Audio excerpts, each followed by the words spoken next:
All right, let's get this party started. With no further ado, there goes the Son of God. Let's get things situated. Grand Rising, what's going on with you? What's going on TikTok? What's going on YouTube? It's your boy King David. Let's go, let's get it. The Black Wolf, you know what I'm saying? Members, hey, listen, I'm doing the best I can to get a video out. You know what I mean? I'm just getting things together. Bear with me. You know what I'm saying? I will be going live pretty much most of the day today. I got some good sleep last night. I've been needing to get my sleep together, y'all. So I finally got it together. I'm a guy of routine and schedules. I'm a military guy. I can't help it. So, you know, I've slept. You know what I'm saying? I'm good to go. And here we go, right? Look, y'all. You see the title. The narcissist always seeks approval from those that hurt them most. Now, to their detriment, you know what I'm saying? That's going to be an issue all their life. They normally always go back to the person that they were a victim to, which is normally like a parent, a caretaker, a grandparent, you know, a step parent, a legal guardian, whoever, you know, mentor, whoever hurt them as a child or whatever, that started this trauma, you know what I'm saying, bond, and, you know, this perpetual looking for people to take care of them while also kind of hating the person that they're with that's taking care of them. But that's all stemming from the fact that the person that hurt them the most is the person that was taking care of them. It's all kind of childhood traumas, right? But I'm not trying to say that these people don't deserve to be treated like the way that they're treating other people. They definitely deserve to be treated like they treat other people. At a certain age, it doesn't matter if, you know, you had all these childhood traumas from a parent, a caretaker, or whatever. We're all adults. We're all adults at a certain age, you know, definitely by 25, 26. So if you're in your 30s, I don't care if you're 31, 32, or 33, you're old enough to be held accountable for the way that you're treating other people, you know what I'm saying, after this parent, caretaker, or whatever, you know, traumatized you. It's not your place to traumatize other people because you were traumatized. That's crazy. So what we're doing here is we're just trying to, you know what I'm saying, if we can, we're not going to never get these people to identify or, you know, understand where we're coming from or change, in my opinion. Because whenever they feel change, it's weird. Whenever they feel change with somebody or they feel like someone's getting close to them, they automatically run back to whoever it was that traumatized them, because the bond they have with them, they don't want anyone, that person that traumatized them has put, you know, their mark on them, right? So now they're marked. They can't develop any kind of real relationship with anybody else. Anybody else they're with is just like fun to them.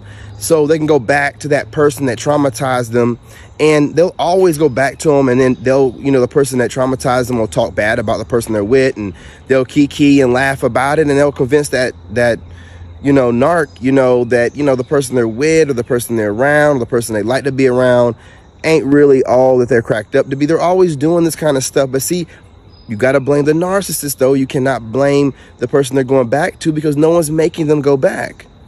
They just go back whenever they feel like they're about to be vulnerable. They go back whenever they feel like they want it to be, you know, easy for them, where they can argue with somebody, fuss and fight with this person, and still be able to do what they want to do while being taken care of to a certain extent. Because, you know, that narc parent does take care of them to a certain extent because they have to legally, right? But they treat them like crap.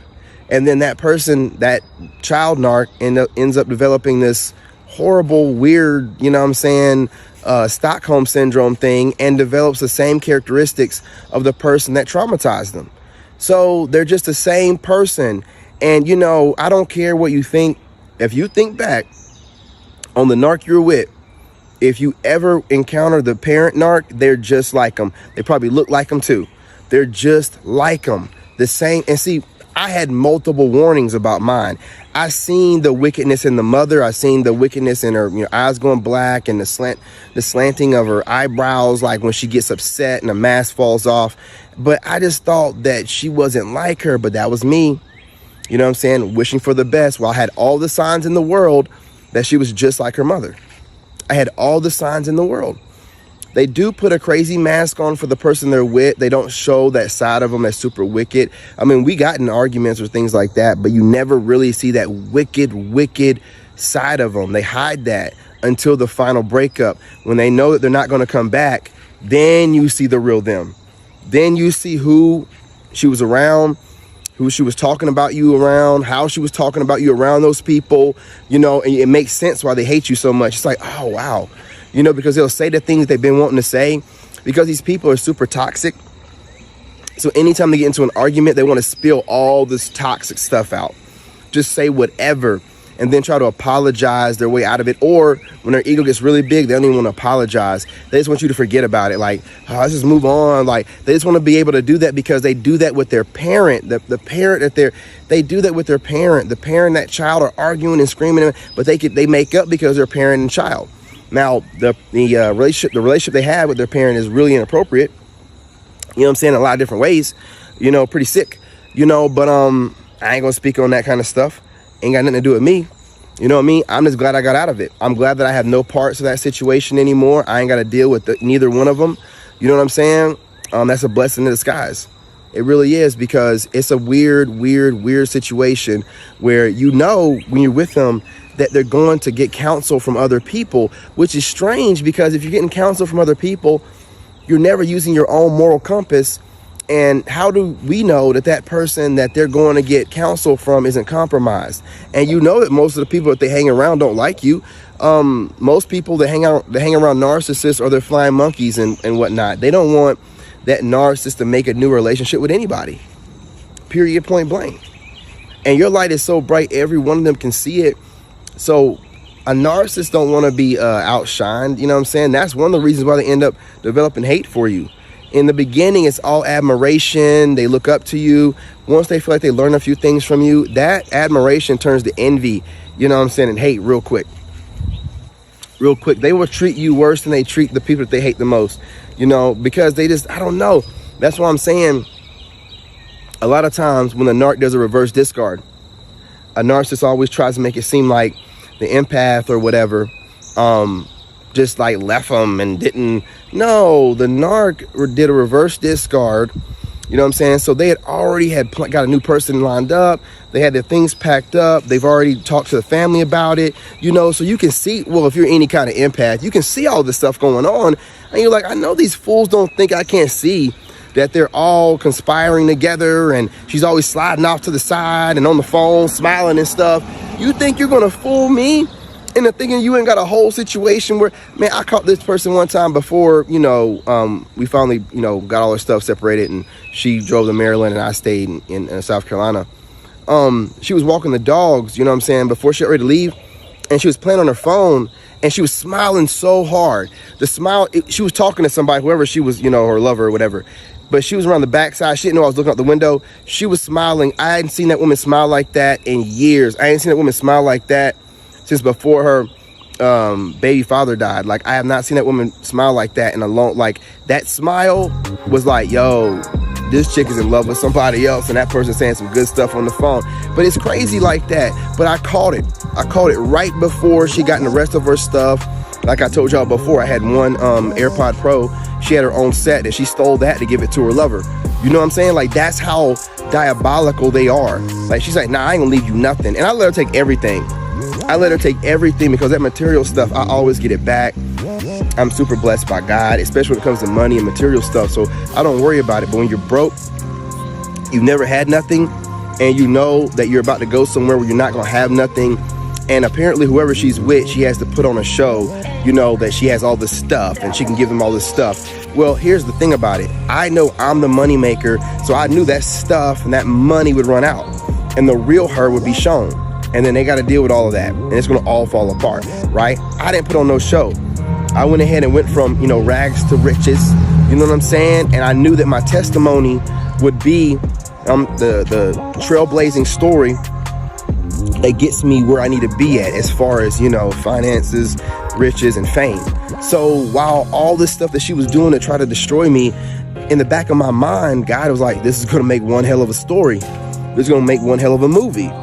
So all this stuff that's been going on while she's been trying to destroy me and thinks she's winning, in the back of my mind, I'm like, this is all going to the movie. This is all going to part of my story. It's all going to be said whenever I go on whatever talk shows I go on to or whatever I do. All this crazy stuff she's doing, and I'm doing nothing back to her to show the power of God.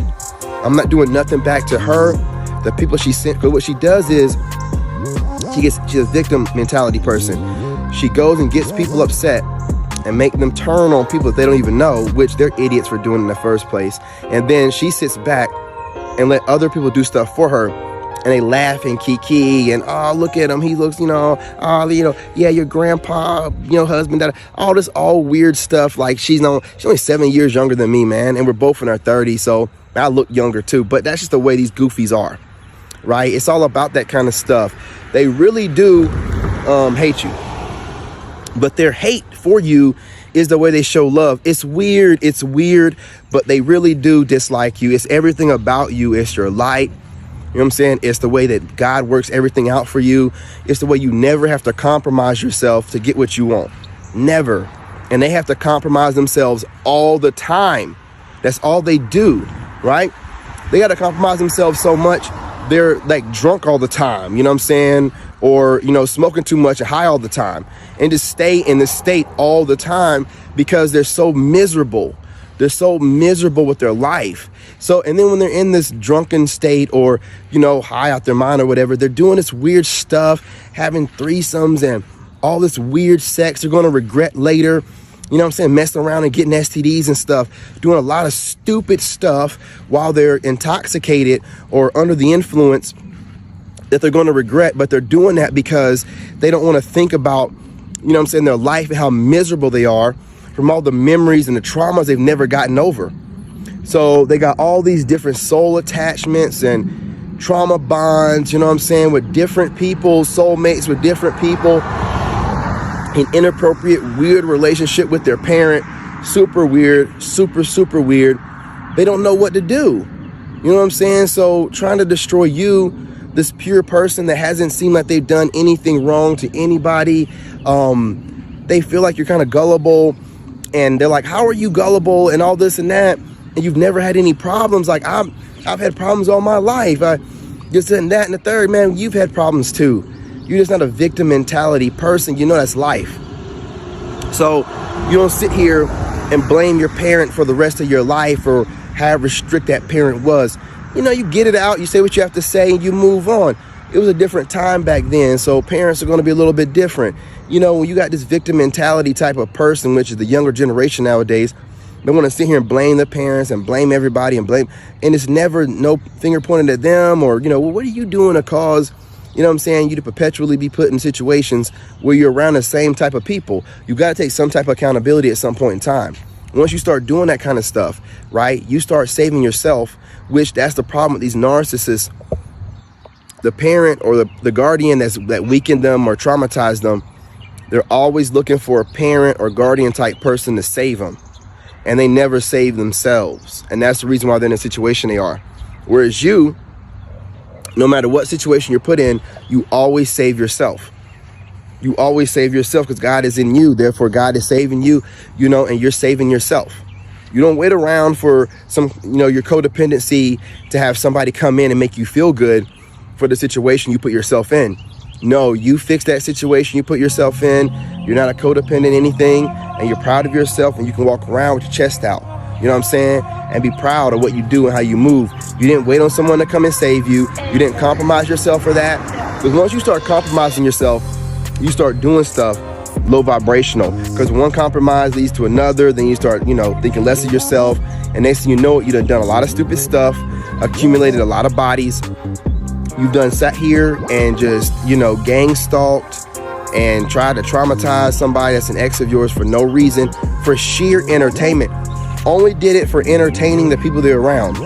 Also try to destroy you because, these people don't want you to ever do better after leaving them because they take it like a personal slight. Has nothing to do with them, but they're crazy like that. You're their property. You know what I'm saying? But they literally did it just to entertain their new person, their family members. It was just to give entertainment. It was their way. It's kind of like a narc way of getting over you, right? By slandering you, by mocking you, by shaming your name to whoever, so they can feel good like, okay, I reverse discarded them, and now everybody thinks they're trash, and then I left them in a situation where they're pretty much, you know, bombed out and depleted. Okay, looks like I'm the good one in this situation, you know, I'm good to go. But when I started rising up, that's why they had heavy foot on my neck before I even got anywhere on YouTube or whatever. They knew my potential. So like, we got to make them look crazy to everybody or something, you know what I'm saying? Because I'm the crazy one for leaving a guy like that. Don't worry about it. God's got it. God took care of it. So again, all you did, and all the family members and friends of what y'all did, and, you know, going to get things done by practitioners and all this other stuff you had going on with spell magic, it did nothing but make me into a greater person for the people. And that people rock with me. My people rock with me. Anybody that don't like me because of what I look like online when I was going through it, or anybody, you know, they don't matter. They're nobodies. They don't matter. You know what I'm saying? The only thing that matters is my soul tribe. And honestly, as long as my heart and soul is aligned properly with God, that's all that really matters to me. You know what I'm saying? I'm glad I got the soul tribe, but I'm more so on the, as long as I'm aligned with God, I'm good to go, right? But look, y'all, it's early in the AM. I want to go live. Wrap this video up. You know what I'm saying? You know how we do. Love myself. Love yourself. Love God. And I'm out.